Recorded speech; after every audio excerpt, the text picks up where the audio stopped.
In this video, I want to go over practical and actionable tips that you can use in your day-to-day life in order to still achieve your goals and your ambitions, have time for friends and family, even if you suffer from a mental illness. So the first thing I recommend that you do that is very practical and actionable is write down your specific problems and then start brainstorming solutions to those. The biggest thing that really helped me is understanding what my specific problems were. The thing is, I can give you all the advice in the world, but the thing is, you need to understand what are your specific problems. And I'm going to dive into kind of what I did, what my problems were, and how I went about this process in the first place, right? So for example, for me, it was super hard for me to focus on stuff, right? It was really hard for me to sit down and like actually get a task done. And I would often procrastinate, not feel like doing stuff. What I did is I went online and I looked for ways to focus more easily. And I found one way that really worked for me specifically, right?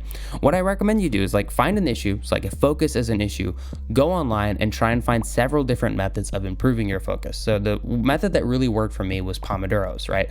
Where you do 25 minutes on, 5 minutes off. You do that 3 times, and then you end with a 25 minutes on and then a 15 to 30 minute break. So that way of kind of breaking up my day really helped. I realized I work best in 2-hour chunks. Past 2 hours, I need a break and I need to kind of get away from stuff.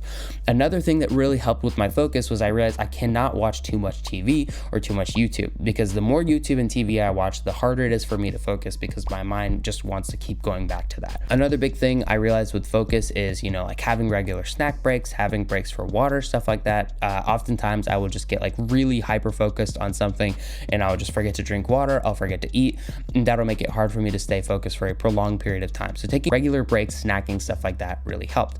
And also not having to focus for a long amount of time really helped. 25 minutes was very doable for my, very easily distracted and bored brain. Another thing that was super hard for me was anxiety and procrastination. So I'd procrastinate a lot because I would have a lot of different things to do at once. I wouldn't really know which one to focus on, which one to prioritize. I'd get super overwhelmed and just like start catastrophizing immensely. And so what I would do whenever I would get in this state, right, is I would feel super overwhelmed by all the tasks I had to do. I didn't know which one to start. Is I started to work on kind of strategies that help me personally not do that as much. So the number one thing that would help me is whenever I felt overwhelmed and had too many tasks, I would just write down all of the tasks that I had and then just pick kind of the easiest one to do and just knock it out, right? And completing that one kind of easy task would help move me forward into the next one. And if there were no easy tasks, I would take all the tasks that I had and then break them down into super small, easy to do steps. And this would be like, ridiculously small steps. So for example, if it was something like writing an essay, what I would do is literally just creating a Word document sometimes would be like one of the tasks I would have. So like create a Word document for this essay, write a title for this essay, write your name on the essay, look at the rubric and kind of like outline the steps you need to do. So super basic, super simple tasks like that. And just completing something I found would help me get over my procrastination, because once you get started on it, it becomes a lot easier. I realized for me, I had to just get started on stuff because my anxiety would make it seem like it was a lot more difficult than it actually was. And when I got started, it would be a lot easier for me to keep going, and it would help me kind of regain a lot of momentum and not procrastinate as much. So another big problem I had was like low motivation. How I tackled that was kind of in like how I framed problems, right? So for example, if I had to study for a test, studying for a test is a really boring kind of activity for me to do. And it's really complicated and it's really overwhelming and I don't want to do it. So I would feel very unmotivated to do it. And if I had some kind of task like study for 2 hours, that was extremely boring for me because I would just be waiting for the 2 hours to be up as soon as possible, right? What I found was a lot more effective for me personally was instead of saying study for 2 hours, I would have some kind of goal and I would be like, okay, I want to finish reviewing for unit 1 by the end of this 2 hours. So having specific actionable things that I would need to do within a short amount of time that was really challenging to complete within the short amount of time made me a lot more motivated, right? So that's like an example of how like I would overcome low motivation is I don't really feel like doing this stuff. So what I'll do instead is I'll find a way to make it more fun or interesting, right?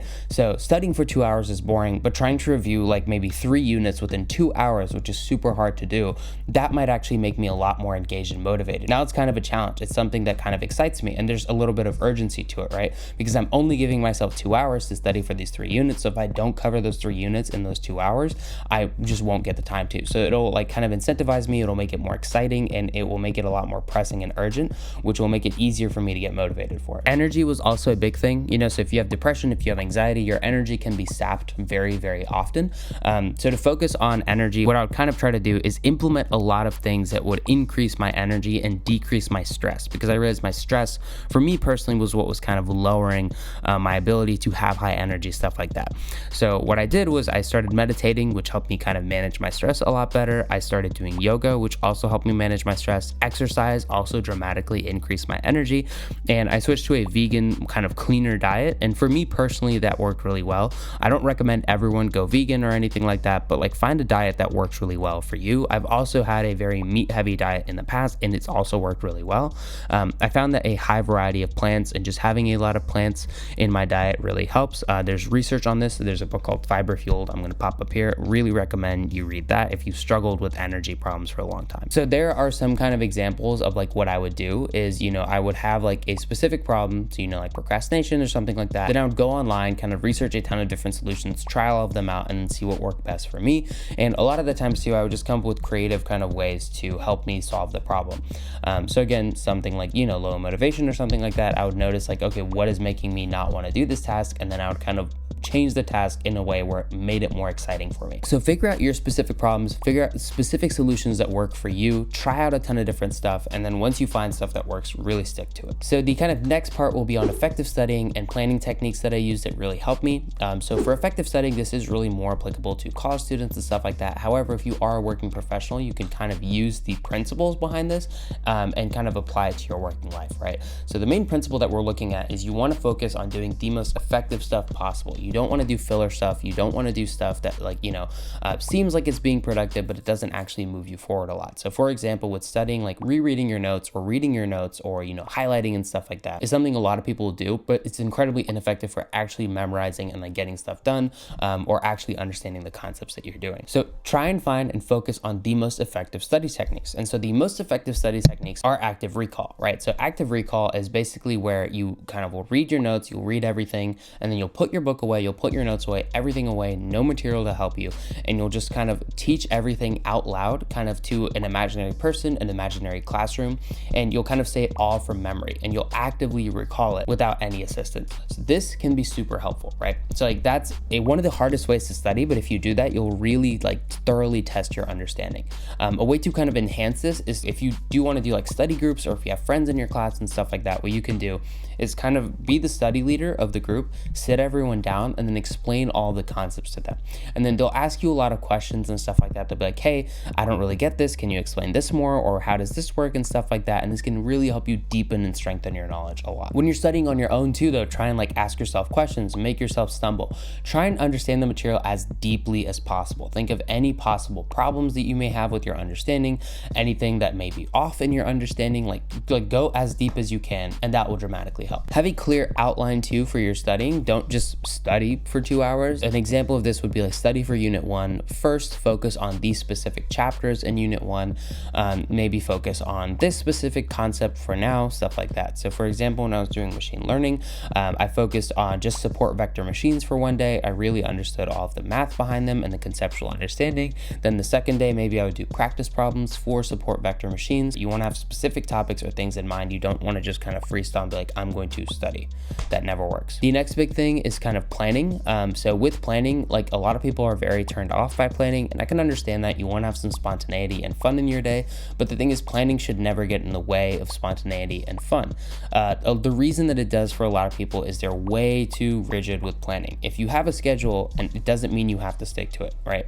The way that I like to kind of think about it is like this. You have your week, and I recommend having like a morning and a nighttime routine. So just like a time to start your day, so the stuff you're going to do to kind of get ready for the day, and then a nighttime routine just to kind of wind down and go to bed. Have those two things to kind of start and end your day. Then in that kind of in-between space, schedule in all the stuff that you need to get done that day. Like there's no question about it. It doesn't matter what happens. You need to get it done. Put all of that stuff in.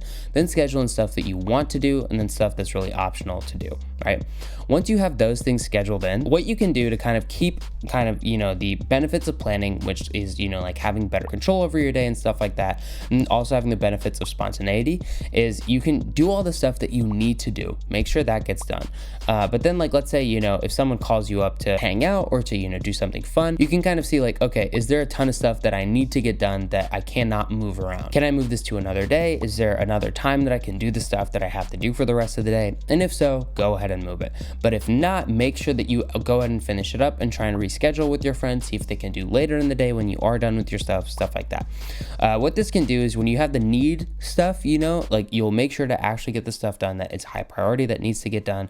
And then on the other hand, when you have stuff that's more of a want and stuff like that, or stuff that's more optional, you can move that around. So you can keep your spontaneity and get the benefits of planning, which is kind of planning ahead, knowing what you're going to do and getting more stuff done and staying more organized. The final thing that really helped me was kind of planning every single week. So having weekly planning and then having to-do lists, these things were super helpful. So when it comes to like weekly planning, every Sunday or every Monday or something like that, what you can do is just kind of sit down and plan out your week. So what I would do is I would plan out all my schoolwork. I'll put in all the stuff I had to do for my clubs. I would put in any meetings that I had. I would, kind of do stuff like that. And I would plan kind of from needs to optionals again. So put in all the stuff that you need to do. So like meetings, schoolwork, job stuff, maybe stuff like that. Then put in stuff you want to get done. So I would put in stuff like maybe for my clubs that I didn't need to get done immediately, but it would be nice if I got it out of the way. And then I'd put in fully optional stuff. So like stuff I'd do for fun. So like music would be stuff I'd put in there. Some side projects I was working on that weren't super important, but that were cool.